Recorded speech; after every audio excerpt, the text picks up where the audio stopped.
बिस्मिल्लाहिर्रहमानिर्रहीम। Dear students, अस्सलाम वालेकुम। आज के लेक्चर में आप स्टडी करेंगे unit normal vectors. As we know that there was two types of unit vectors in curvilinear coordinate system. First one unit tangent vectors and the second one is unit normal vectors. In previous lecture we have already studied unit tangent vectors and now today we are going to study unit normal vectors. Unit vectors that are right angle to the planes or curves are called unit normal vectors. They are represented by capital letters, that is E1, E2 and E3. As we also know that scalar point function, gradient of a scalar point function is a vector. मैंने आपको gradient divergence curl जो है वो brief में करवाया था। उसमें हमने डिस्कस किया था कि जब भी हम डेल ऑपरेटर को किसी स्केलर पॉइंट फंक्शन के ऊपर अप्लाई करते हैं तो उसको क्या कहते हैं, we take gradient of that scalar point function. जब भी आप डेल ऑपरेटर नेबुला ऑपरेटर को किसी स्केलर पॉइंट फंक्शन के ऊपर अप्लाई करते हैं, डायरेक्ट अप्लाई करते हैं, तो वो आपके पास फंक्शन कहलाता है ग्रेडियंट ऑफ दैट फंक्शन। और एज अ रिजल्ट जो आपको एक क्वांटिटी मिलती है या जो रिजल्ट आता है आपके पास, उसको आप जो है वो वेक्टर कहते हैं, कि जो ग्रेडियंट है वो कन्वर्ट कर देता है स्केलर फंक्शन को वेक्टर फॉर्म के अंदर। तो हम ये भी जानते हैं बाय डेफिनेशन ग्रेडियंट होता क्या है, maximum rate of change in you in particular direction. You मतलब कोई भी फंक्शन, यू मैंने एज अ जनरल फंक्शन लिया, आप कोई भी फंक्शन ले सकते हैं। जैसे कि यू पोटेंशियल एनर्जी होती है, हम पोटेंशियल एनर्जी में अगर चेंज फाइंड आउट करते हैं तो उसके लिए भी हम जो है डेल ऑपरेटर यूज़ करते हैं। इसी तरह से किसी भी स्केलर फंक्शन के ऊपर जब आप डेल ऑपरेटर अप्लाई करते हैं तो उसके अंदर मैक्सिमम जो चेंज आता है किसी पर्टिकुलर डायरेक्शन के अंदर, तो उसको कहते हैं ग्रेडियंट ऑफ दैट फंक्शन। तो अगर हम इसी डेफिनेशन को in terms of orthogonal curvilinear coordinate system express करें या रिप्रेजेंट करना चाहें तो फिर हम इसको इस तरह से कर सकते हैं, डेल U1। ये डेल U1 क्या है, बेसिकली ये कोई वेक्टर है पॉइंट P के ऊपर जो कि नॉर्मल है surface U1 equal to C1 के ऊपर या कर्व C1 के ऊपर। हम जो है इस ग्रेडियंट की डेफिनेशन को in terms of curvilinear coordinate use कर रहे हैं। So we can write del U1 is a vector at point P normal to the surface U1 equal to C1। Similarly हम जो है वो सेकंड कर्व के लिए भी निकाल सकते हैं, हम थर्ड कर्व के लिए भी इसको राइट कर सकते हैं। जब इसको सेकंड के लिए लिखेंगे तो ये आपके पास सेकंड वेक्टर आ जाएगा जो कि del U2 is a vector at point P normal to the surface U2 equal to C2 and similarly for third one del U3 is a vector at point P normal to the surface U3 equal to C3। Also as we know that by definition of unit vector कि unit vector को कैसे हम लिखते हैं, right कैसे करते हैं, आपके पास यूनिट वेक्टर होता है which is equal to vector and its magnitude. किसी भी आपने वेक्टर का जो यूनिट वेक्टर फाइंड आउट करना हो तो आप वेक्टर यूनिट वेक्टर लिखकर equal to vector over its magnitude. तो जो यहाँ पे मैं unit normal vectors find out करना चाह रही हूँ, E1 E2 E3 इधर आ जाएंगे, इधर वेक्टर और उनकी मैग्नीट्यूड आ जाएगी। सिमिलरली ये U1 के लिए, U2 के लिए एंड U3 के लिए। उसके बाद जैसे कि प्रीवियसली हमने किया था यूनिट टेंजेंट वेक्टर के अंदर हमने जो डिवाइडिंग फैक्टर था उसको रिप्लेस कर दिया था एक स्केल फैक्टर स्मॉल h1 से। वहाँ पे हम जो है यूनिट वेक्टर्स टेंजेंट के लिए निकाल रहे थे और हमने जो फैक्टर यूज़ किए थे वो नोटेशंस थी वो स्मॉल लेटर्स की थी।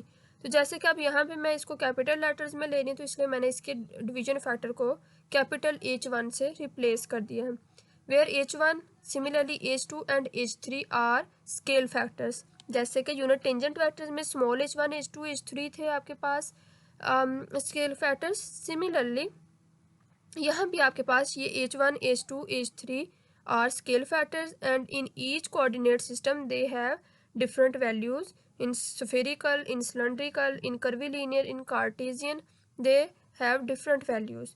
और ये मैंने इसको जो बता दिया है कि ये यूनिट नॉर्मल वेक्टर्स हैं जो कि ये वाली इनकी वैल्यूज हैं। तो आप इस तरह से भी इनको राइट कर सकते हैं और इसको इस तरह से भी राइट कर सकते हैं।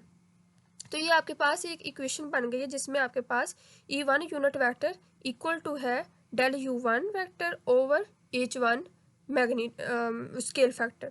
Similarly E2 and E3। तो ये आपने याद रखना है, क्योंकि अगर प्रॉपर्टीज़ है तो उसके अंदर मैं इसको रिप्लेस करूँगी, वहाँ पे ये नोटेशन यूज़ होंगी, तो ये आपने याद रखनी है। रिजल्ट देख लें, इसके बाद फर्दर जो है इसकी प्रॉपर्टीज आ जाएंगी। रिजल्ट में है दस at each point of curvilinear system there exist in general two sets of unit vectors, जो कि मैं सम अप किया है जो भी अभी तक हमने स्टडी किया है यूनिट वेक्टर्स के बारे में, कि ये आपके पास टेंजेंट वेक्टर्स जो हैं ये टेंजेंट होते हैं कोऑर्डिनेट कर्व्स के ऊपर, and these are capital letters and unit normal vectors which are normal to the coordinate curves। तो कर्विलिनियर कोऑर्डिनेट सिस्टम में ये आइडेंटिकल हो जाते हैं। आइडेंटिकल का मतलब आप जानते हैं कि दे हैव सिमिलर प्रॉपर्टीज और they can merge in each other. So both sets becomes identical if and only if curvilinear coordinate system is orthogonal। अगर कर्विलिनियर कोऑर्डिनेट सिस्टम ऑर्थोगोनल होता है तो फिर ये इनकी प्रॉपर्टीज सेम हो जाती हैं और ये एक दूसरे के अंदर मर्ज हो सकते हैं, यानी कि हम एक की जो नोटेशंस या प्रॉपर्टीज हैं दूसरे में यूज़ कर सकते हैं। कुछ इंपॉर्टेंट प्रॉपर्टीज हैं, ये देख लें। Properties of orthogonal curvilinear coordinate system. Some important properties are as follows. Number one is a curvilinear coordinate system is said to be orthogonal if coordinate curves normal everywhere and unit tangent vectors are mutually perpendicular at every point of the curve। आपके पास curvilinear coordinate system जो है वो orthogonal कब होगा? अगर आपके पास curve जो है वो एक दूसरे के ऊपर नॉर्मल होंगी। जब मैंने आपको डायग्राम ड्रॉ करवाई थी तो मैंने कहा था जो मैंने कर्व्स ली थी C1 C2 C3, मैंने उसके अंदर बताया था कि वो आपके पास स्ट्रेट लाइंस नहीं हैं, वो आपके पास कर्व्स थी जो एक दूसरे के ऊपर नॉर्मल थी। तो आपके पास सिस्टम कब जो है ऑर्थोगोनल होगा?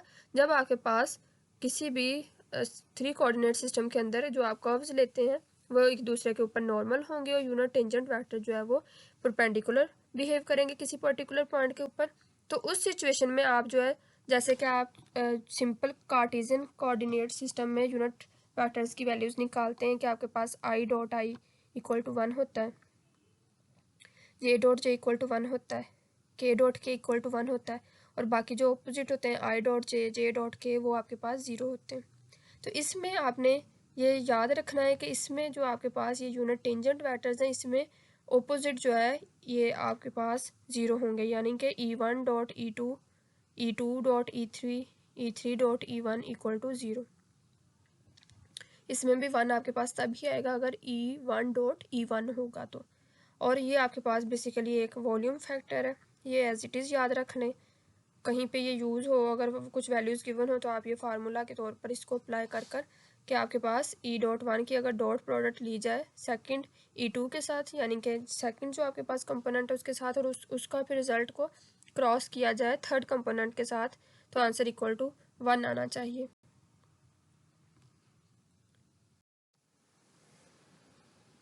Similarly, second property है the unit tangent vectors and unit normal vectors becomes identical। Orthogonal curvilinear coordinate system के अंदर मैंने कहा है कि बोथ सेट्स बिकम्स आइडेंटिकल।